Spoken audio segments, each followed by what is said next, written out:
and gentlemen, how are we doing? Welcome back to the Young Fan Podcast. 6-0 to Oxford United. 6-0 to the Yellows. Oxford United, after some really dodgy performances recently. The last episode of the podcast was season over.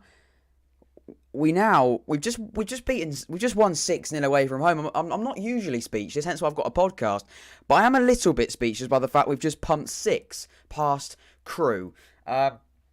It's absolutely fantastic. It's absolutely incredible, and I'm so happy that we've done it. I'm obviously over the moon by the result and the performance as well. The performance was absolutely fantastic. I mean, when you win 6-0, the performance has got to be something quite special. Other than that, well, they didn't have a goalkeeper, but they did. And the goalkeeper for them, surprisingly, didn't even have a bad game. He actually made a few really good saves, and we could have maybe got, dare I say it, 9 or 10. But no, 6-0 is unbelievable. We're not going to complain about that. Absolutely incredible. And we look at the league table early on. We'll go through the goals. We'll go through who scored, what this means for Oxford United now as well. But before we start, please do leave a like on this episode of the pod, and also make sure you subscribe if you're new as well, whether you're watching this as live or you're watching this as a video as well. Please, every single one of you, do subscribe and leave a like. And also, please do give your thoughts in the comments down below, and also give it in the live chat right now. Those of you who are watching this live right now, give your thoughts in the live chat. I want to hear from all of your thoughts as Oxford United thump Crewe 6-0. This is unbelievable. It's absolutely incredible, and I cannot believe I'm saying the words, but it's fantastic, and I'm absolutely buzzing about it. Also, if you haven't watched the podcast episode, the last one we looked at England, if you're an England fan, look, repping the England stuff, ready for the Euros this summer. Make sure you check out the last episode of the podcast, my England 11 and 23-man squad. Anyway, enough of that. Let's get straight into the game, because Oxford United have been recently criticised, quite rightly. I think the last game against Accrington was very poor. But today, we were absolutely fantastic. From minute 1 to minute 90, we absolutely destroyed Crewe, and that's, it reflects in the scoreline. Obviously, we win the game 6-0, but absolutely fantastic. We finish today on 9 points. In 9th place, not 9 points, 9th place with 59 points. And the first team, of course, in the playoffs are Lincoln still with 63. So we're 4 points away from the playoffs. That's 4 points from the playoffs. We have played a few more games than others as well. We played, one more game than Charlton and Ipswich above us, and Lincoln we've played 2 more games than Lincoln. However, today, regardless of the league table, regardless of the other results elsewhere, today was all about Oxford United, and today it was about how Oxford United dealt with it and how well we played, and we played brilliantly. Paul Gross says it, brilliant performance. It was absolutely tremendous. The first goal comes from Josh Ruffles, back in the team. You can see the starting lineup on the left right now, and one thing I will say early on is, let's just stick with this team now for the end of the season. There's only 6 games left now. Stay with this team, Carl Robinson. He had a touchline ban today. He wasn't there. John Messinio and the Short brothers coaching from the dugout that wasn't actually, they didn't actually have a dugout, a few seats, but from what was there on the touchline, they win the game 6-0, which is fantastic. I'm sure Carlson had a lot of influence in that, but absolutely fantastic. And you can see it with the starting lineup on the left of you. You can see Jack Stevens in goal. You can see Ruffles, Atkinson, Moore, Long, Henry, Brannigan, Sykes as well. Some really positive lineup. And today, that's what I want to see now. This is the lineup I want to see. This is the starting lineup I want to see now for the rest of the season. Please, Carl Robinson, listen to me, please. Stick with this same team. You can see Longy back in the team with Lee instead of Shodipo there. He looks like a different player from he was last week against Accrington. He was poor. Well, he wasn't poor, but he wasn't as good as he was today. I don't think anyone was as bad as they were against Accrington, obviously, and Longy as well. We know what he can do. We know how good Long can be when he plays with confidence and when he gets up and down that right-hand side. When he plays with Lee, and as Carl Robinson said it himself, when he plays with Lee, Lee drops a little bit deeper, allowing Long to make those burst-in runs to help himself down at right back. And that's what we need from a player like Sam Long, getting the most out of our important players. And today, the 2 local lads, the 2 Oxford United boys, Ruffles and Long, the 2 fullbacks, linking up for the first goal. Ruffles on the end of it, really good header. into the bottom corner, and the goalkeeper couldn't quite get there. But a really, really good performance from Oxford United, like I said. And again, these players as well, playing like we need them to play in a run-in of the season. It's the business end, like I keep saying. We were so poor against Accrington last week, and today there's a really, really positive atmosphere around Oxford United after the result today. Now, I'm not going to sit on and say promotion on or playoffs guaranteed or anything like that. Let's calm it down a little bit. We'll take it game by game. Like we said, there's 7 cup finals now between now and the end of the season. Well, no, today was a cup final. We've now got 6 more cup finals. We've just got to approach it approach it how it is. Just go into games, game by game, and just see how it goes. See how the season goes. If we finish the season outside the playoffs, then, this was a great performance. It was a really good confidence boost. It proves that these players can play really, really well and get a fantastic performance out of it. And that's what I will say. However, if this game is the game where we get all the confidence we need, the players we needed to gain that extra bit of confidence, and that's exactly what we needed, then who knows what this could be as well. Now, obviously, we've got the Grand National. It's completely random. We have got the Grand National as well, so this is why, obviously, there probably won't be as many people watching live as well, but hopefully you people that can't watch it live because you're watching that, fair play. Hopefully you've betted on a horse, and obviously, gamble responsibly, of course, but hopefully you're watching that.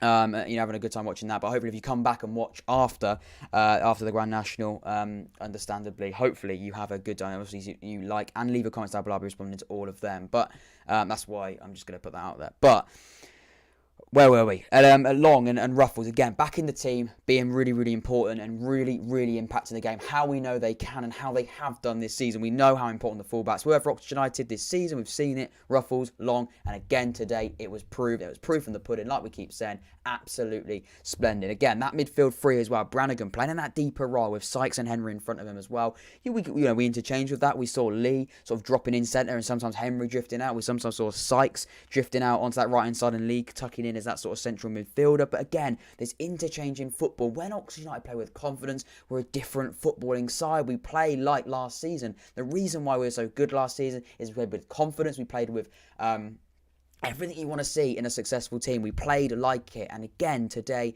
you just saw, every now and again, you saw that glimpse of last season. And I don't want to keep bringing up and saying, look, this is now this season. It's nearly a year since that season finished, obviously. But, last season was so successful. We know that.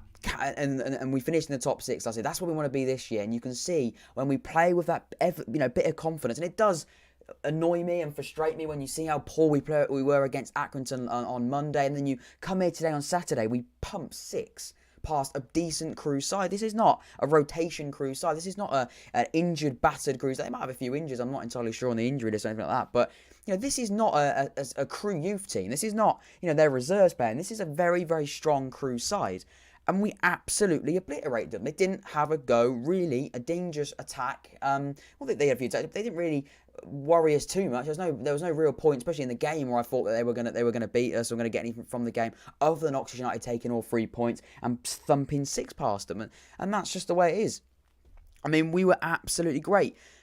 Every part of the team and every player today played a really, really important goal. Really important role, as I say. Stevens as well. He didn't have a lot to do, but generally the distribution was really, really good. And again, he looks like he's great. And obviously, Eastwood signed a contract. We know that. We'll mention it really quickly. Eastwood signed a contract. A few people were worried about that maybe affecting the transfer window. That let's not worry about that now. Let's focus on this season. He can't go between now and the end of the season anyway. Let's just see how this season goes. If we, whatever happens in the summer, hopefully we keep hold of Stevens. I love Stevens. I think he's a really, really good goalkeeper. Today he had a good game, as he has done pretty much since he got into the team.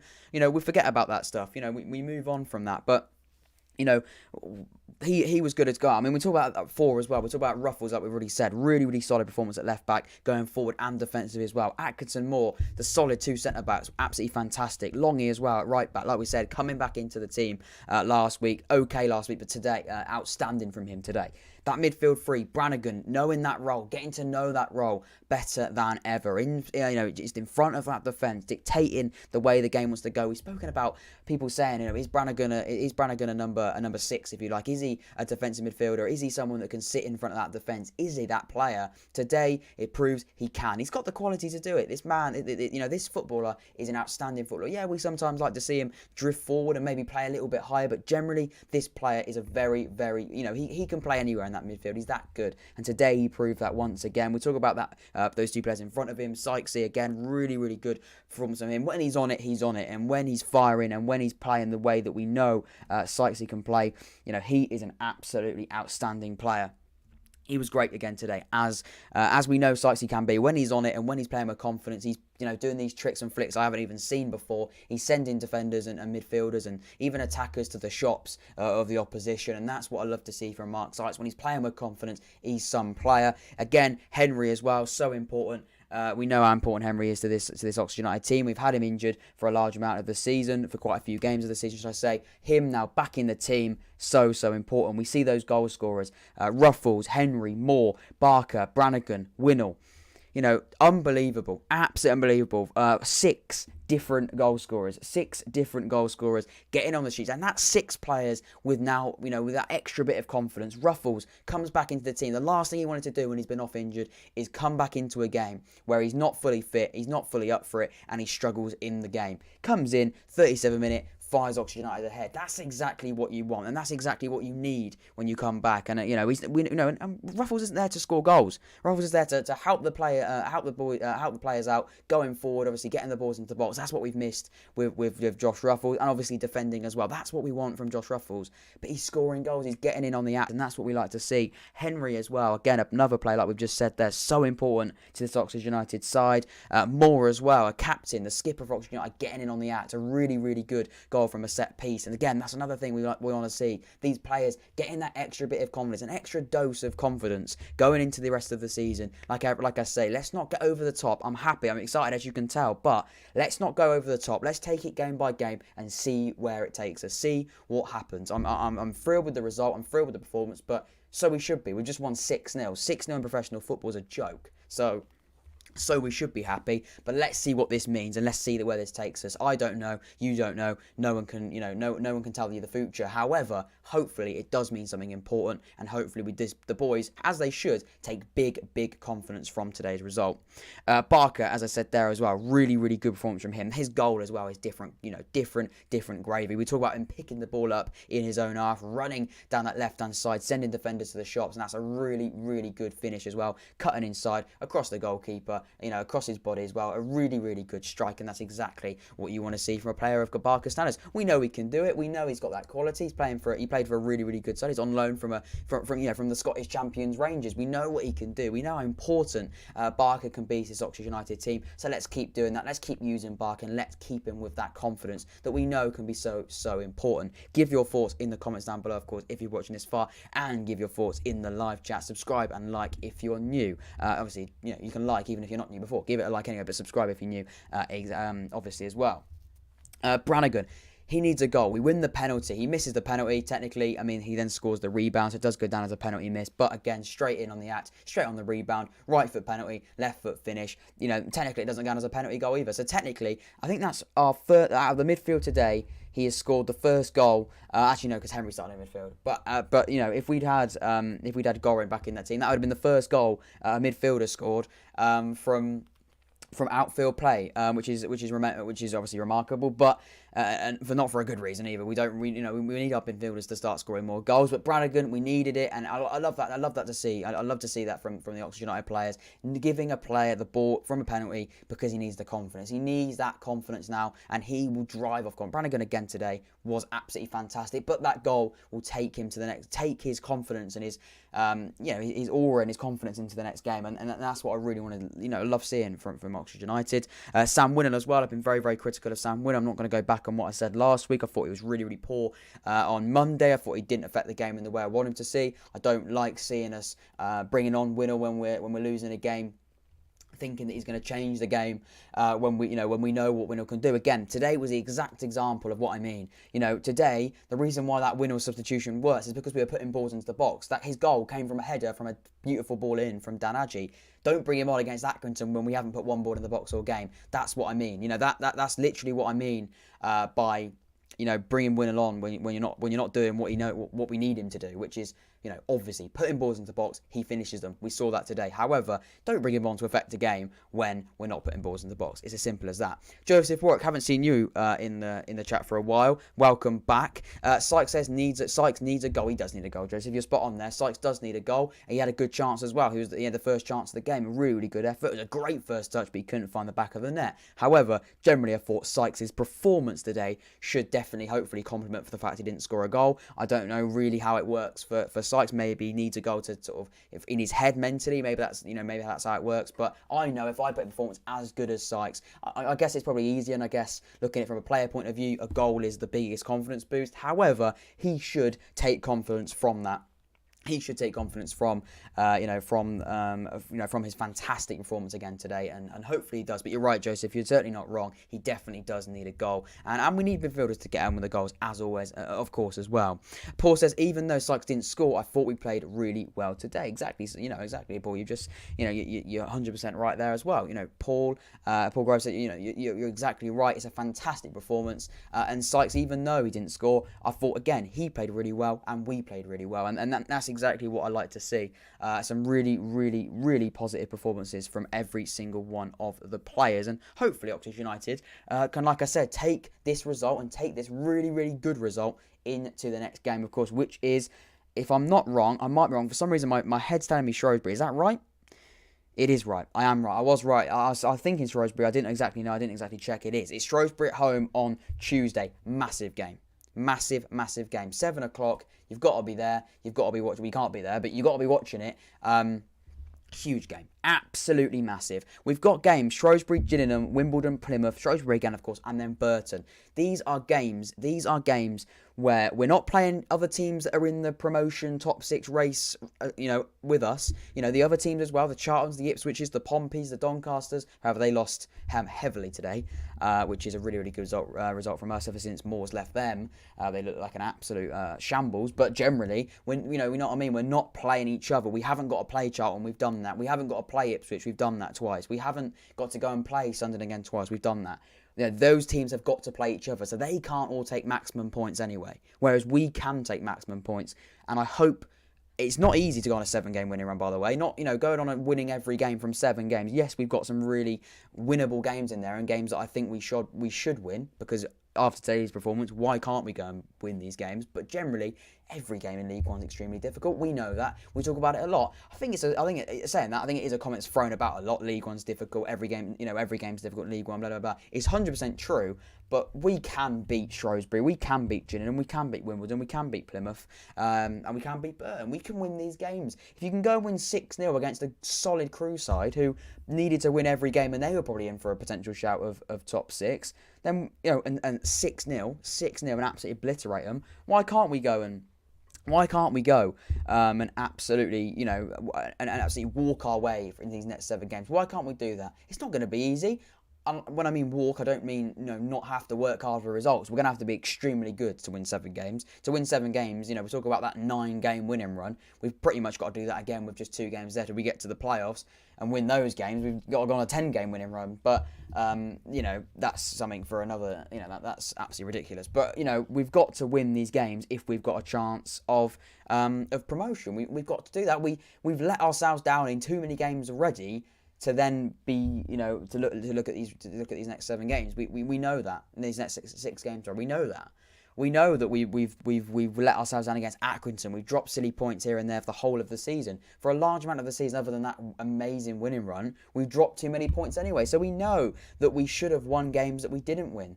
So, unfortunately, when you do that, it's now going to come back and bite on the backside a little bit, because you've got really, really good, you've now got a really, really good set of teams that, we should be winning, and on paper, hopefully, Oxford United can win. But you've got to do it now. You've got to go and do it. There's no point in me sitting here, you watching this, and you watching back the highlights of these games, and you doing these different things, and then we're not taking anything into Shrewsbury. We go and win 6-0 today, and we then go and get beaten by Shrewsbury. We drew 1-1 with Shrewsbury in a horrible game. We draw 0-0 again, and put in a horrible performance on Tuesday. This game will be forgotten. You remember what happened against Doncaster? when we won 3-0. I came on here now, and it was like, yeah, bloody brilliant. Absolutely fantastic from Oxford United today. Let's take this into Blackpool. Massive game. We go to Blackpool, 2-0. I don't think anyone's mentioned that Doncaster game since, really, because we then went on a really dodgy run after that. No one's going to, people, yeah, but I don't think people are going to sit, if we get smashed, well, if we play poor against Shrewsbury and don't win the game and don't do what hopefully we can do and win, no one is going to mention Crewe and go, well, at least we played well against Crewe. Because winning 6-0 doesn't put you in the playoffs. Winning 6-0, then winning the next 6 games and getting in the playoffs does get you in the playoffs. So hopefully that's something that we can do. Again, though, let's not get over the top. I'm not going to be I know a lot of people, you can read the titles of the previous videos and the previous podcast episodes. Promotion on, promotion off, season over, blah, blah, blah. I'm not putting anything on this one, because I said season over last time, and I think I wasn't wrong to put that. It was an absolutely horrific performance against Accrington. We were 6 games behind. We had 2 games, we played 2 games more than everyone else. It was completely wrong. However, today, some results went our way, quite a few of them as well. Lincoln drew. It'd be nice for them to keep hold of them, keep who they were playing. They were playing... Who were they playing? Lincoln were playing Blackpool. It'd have been nice if Blackpool had held on there, but they draw, whatever. However, Pompey lost to Burton as well, which is great. So teams have dropped points. Lincoln still haven't won a game in 5. I think it's now 6 games they haven't won in. So, these are still really, really important games. I know Charlton beat Sunderland, which is a bit disappointing from us, and that isn't a great result, but we've just got to go with it. We've just got to take it game by game. We can't we can't go and say this is it. It's on, it's off, it's on and on. Look, great result today. We win 6-0, which is unbelievable. Incredible result, incredible win, outstanding winning performance. However, we've got to take it into Shrewsbury, and then we go bang, bang, bang, and then hopefully we go on a really, really good run. But today was a momentum builder. Today, hopefully, is going to build enough momentum to see us and prove that you can, when you play with confidence, when you play with an edge, when you play with freedom, when you play with all these different things, when you play with all these elements of really, really good footballing ability, when you play with all these things together, you can go and beat teams in a great way. It wasn't 6 penalties. It wasn't 6 dead balls. It wasn't 6, it wasn't a scrappy game that we scored 6 tap-ins. These were 6 amazing goals. One was a penalty, but again, the move to win the penalty was incredible. So, great from Oxford United today. Really, really happy from it. I'm going to round it off there. We've been going live for 23, 24 minutes. Thank you, everybody that's tuned in. I understand it's the Grand National, so we haven't had as many people in it, but hopefully you people watch it back as well after that, and you enjoy this episode of the podcast. I've thoroughly enjoyed it. I've been Jack. This has been the Young Fan Podcast. It finishes Crewe 0. Oxford United 6 in League One. Outstanding win, outstanding performance, and hopefully Oxford United can take all of that into a massive game on Tuesday. Like I said, make sure you check out the previous episodes of the podcast, my England one before that as well, and my Premier League one before that, and my League One champion predictions, final predictions should I say. 3